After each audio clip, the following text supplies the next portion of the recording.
What's up, guys? It's your girl Book with Bonnie, and I am back with another video today. Today we will be going over my top books of the year. Yes, it's not over. I am still reading books, but so far so good. These will not be in any kind of fun order or anything like that. Not ranking them. It was just books that I really just loved so much this year. All right, so the first two books, because I'm doing them, some of these are series, and I picked out some of my favorite books out of the series, if that makes sense. So let's go ahead and go over my top books of the year. So I wanted to do a top 10, but I tried my best to make it 10, but I really didn't find a lot of books great. I don't know. I didn't find a lot of books to be that incredible for me. So what I did was get the books in the series that I really enjoyed and narrowed everything down. Now, to start off, one is just my all-time favorite. I read this book, if not every year, every other year, and that's going to be Harry Potter and the Sorcerer's Stone. So for the last few years, I have not read this book. I always end up starting at like book 3 and reading all of the books, but I never start from the basics. So this year I went ahead and read the first book, the first Harry Potter, my first love, the book that Mr. Morge, my 3rd grade teacher, began to read to me, the book I cried about because my grandma, who was super religious, would not let me get this book, the book that my mom, my sisters have all gifted to me. The one that started it all for me. Harry Potter and the Sorcerer's Stone, J.K. Rowling. Love this book. I will always love this book. This book is a pinnacle of my youth, a pinnacle of my growth. And it's just overall, it's such a fun read. I love the movies, but the books just warms my heart. I just think it's absolutely incredible, and I will always feel that way about this book. I hope one day my children love this series as much as I did. So yes, Harry Potter and the Sorcerer's Stone will always be in my top books, no matter what year I read it. But yes, that's my heart right there. All right, so the next book that I believe deemed worthy of my top books of the year is actually Water for Elephants. I've seen this movie probably 4 or 5 times, but I really love this book. I don't know why. It's normally not something I would actually even read or pick up, but I just really enjoyed it. I love the detail. I love the storyline being told based on his experience versus hers. I feel like in a lot of romance books, you get a lot of the woman's perspective, but this one was about the man, and I love that. I love this. And just how he worshipped and loved her, and how they got away, and all this, just such a good read. I think I was gifted this book. I don't even know who gave it to me. I need to start writing this down in my books. I don't know why I stopped doing that. I used to do to and from, just to tell them thank you, or just to say, hey, you picked out a good book for me, where'd you get it? But it had really great reviews, and even the movie was touching for me. I ended up watching the movie and then reading the book, so it was really great. But yeah, this is definitely a top book for me. Really interesting, very unexpected, but definitely a top book for me. Yes. The next book is going to be by Trevor Noah, and it's Born a Crime. So I read this book with my book club. I was so anti this book. I was like, no way in heck. Mostly to tease one of the people in my book club, one of my closest friends, her name's Benny. She really recommended it. She was really on top of it, and I didn't expect it to be so funny. It was really great to hear about just like the law and the perspective of growing up in South Africa, and just his childhood and how his mom was such a fighter. I love that. It's hilarious. The book is hilarious. It was so fun and outgoing, and I loved it. I really saw Trevor's personality in this book, and I really like that. So this will definitely be one of my top reads for 2019. It's a good one. I wouldn't tell them that, but this was definitely a good book. The next book for me would be Rainbow Rowell, and it is pumpkin heads. So this is another one of the books that I just picked up just to be picking a book up.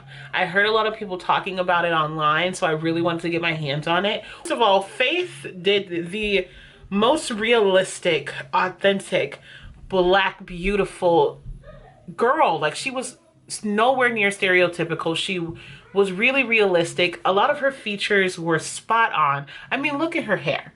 Look at her hair. Just her hair. I was just really impressed with this book. I read it in one sitting. I read it in like 2 hours. I flew through this thing. It's such an easy read, but I just found it impressive. I mean, I really enjoyed it. I'm not one for graphic novels whatsoever. I'm not into the whole comic book vibe anymore. I kind of grew out of that when I was a lot younger, but I just really, like, look at these pages. I just really, really love this, and I just thought it was incredible. And it's a book that I promised myself I would, one, read every fall because it really made me feel all warm and snuggly. But two, also, this will be another book that my children will know about. This is definitely a book me and my kids are going to talk about, read to each other, and a family fave. I'm going to make this happen. My fiance is like, we don't have kids yet. We're not going to force that on them. My kids gonna like it. They ain't got no choices. The next two books are actually by Anna Barnes. And these I just picked up at Barnes & Noble just on a whim. I was really stressing out just because of the changes that were going on, and I was super busy and jam-packed with stuff. And I thought it'd be nice to read something that helped me. I thought it would be really nice to find something that'll help me. So the two things that I came up with was How to Be Mindful and How to Be Calm. And again, it's by Anna Barnes. And it actually was really helpful just to hear the different techniques and the processes. I found myself finding out that I really like to do yoga. I really like meditation music. I like to listen to the rain when I sleep, things like that. And honestly, it did such wonders for me. And I'm just going to keep applying them and sharing these books. And I didn't think they're super short reads, super short. And I just really like them. They're like 200 pages or less, but it's a short read and they're just really great. I personally had an experience with these books. It wasn't just pages, these were experiences. So thank you to Anna Barnes. Really like those. The next book is a book that I actually read when I was in high school in a book club. And I found myself wanting to read this book after watching the movie. I hadn't read this book since, I want to say, my freshman year in high school. We ain't gonna say how long ago that was. We just gonna leave that out. We ain't gonna talk about it, okay? But this book is Blood and Chocolate. I believe it was my freshman year that me as well as my sister read this book. I was like, I really want to read this. I forgot what it was about. So now I need to figure out how I'm going to get my hands on it. And surprisingly, it was super cheap. It was like $6 on Amazon. And I just fell back in love with this little cute story. This was before Twilight. This was before wolves and vampires and everything were even a thing. So it was nice to kind of go back to a more simplistic time about wolves and humans. And that was really cool. So Blood and Chocolate, you're definitely going to be on my #1 for 2019. It was really great to read. And the next books of 2019 is definitely going to be the Program series. I've been talking about this book probably in every video that I've had on BookTube thus far. And it's because it was so incredible. Again, Susan Young was phenomenal. It was a quick read. It was suspenseful. It was about relationships. It was about death. It was about family. It was about trust and how coping, and oh, it was just so beautifully and well done. I absolutely love this series. This is probably the #2 best series or group of books I've read this year. So yes, 2019, this was remarkable. Last but not least, I actually don't even have the book anymore. My #1 book of 2019 would have to be Slay by Brittany Norris. Oh my God, that book was just impeccable. I don't even know a better compliment to give the writer. I don't physically have the copy anymore. I shared it with someone. So shout out to my book bestie. So I shared it with someone else for her to read it, but it basically talks about an African-American girl growing up in a majority white neighborhood after being relocated due to her parents going up in the company.